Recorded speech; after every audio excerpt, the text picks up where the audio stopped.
હવે આપણે મિક્સ કરી લઈશું।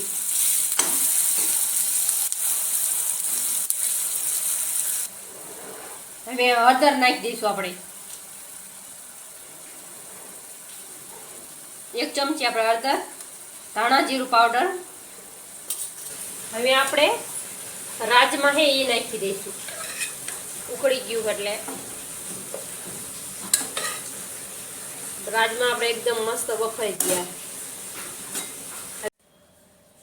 જય માતાજી, આજે બનાવશું આપણે રાજમાનું શાક। તો રાજમાનું શાક બનાવવા માટે આપણે જો આખો દિવસ સવારમાં પલાળ દીધા હતા, ત્યાં જો પલળી ગયા સરસ મજાના। હવે આને આપણે બાફી લઈશું। આપણે રાજમાને હવાથી ને પલાળવાના, તો આપણે સાંજે બનાવવાનું હોય તો સાંજના ટાઈમે પલળી જાય અને પછી આપણે આને બાફી લઈએ। પછી આગળ વિડીયોમાં તમને બતાવું। તેલ આપણું ગરમ થઈ ગયું છે, હવે આપણે રાઈ નાખી દઈશું। ગેસ આપણે ધીમો કરી નાખશું। હવે થોડું જીરું નાખશું, આપણે થોડી હિંગ નાખશું,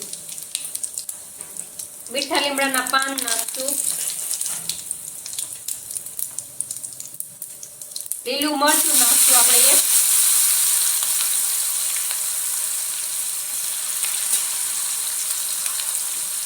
અને આપણે આ ડુંગળી છે એ પણ નાખી દઈશું।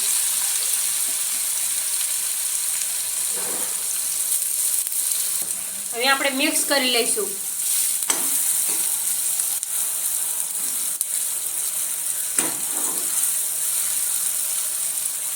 ઘડીક આપણે ચડવા દઈશું આને।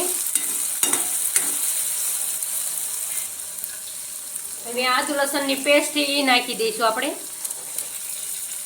એને પણ આપણે મિક્સ કરી નાખશું।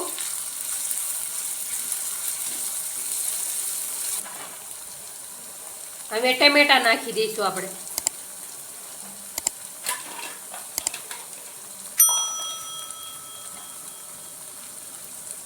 એને પણ મિક્સ કરી નાખશું આપણે।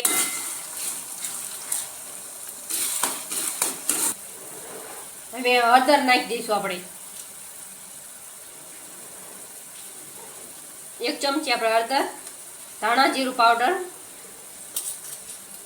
સ્વાદ પ્રમાણે મીઠું। બાફતી વખતે આપણે નાખ્યું હતું એટલે આપણે થોડુંક નાખશું।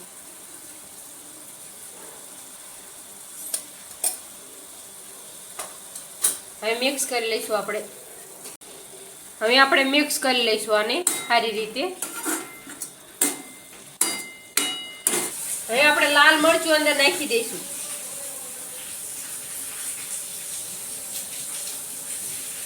કેટલું તીખું ખાતા હોય એ પ્રમાણે નાખવાનું।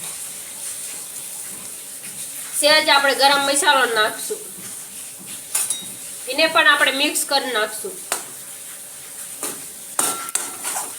હવે આપણે થોડુંક પાણી નાખશું આપણે જે રસા માટે।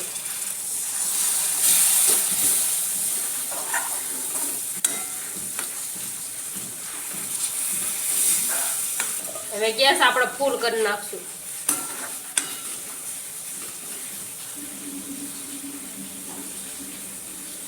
હવે આપણે રાજમા હે એ નાખી દઈશું, ઉકળી ગયું એટલે રાજમા આપણે એકદમ મસ્ત બફાઈ ગયા। હવે એને આપણે મિક્સ કરી લઈશું। આપણે જે રાજમાનું પાણી છે એ અંદર નાખી દઈશું।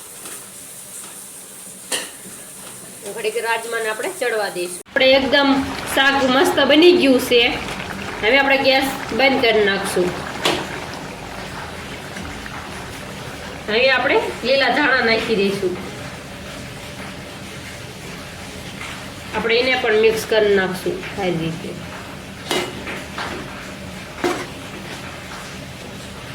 હવે આપણે નીચે ઉતારી લઈશું આને।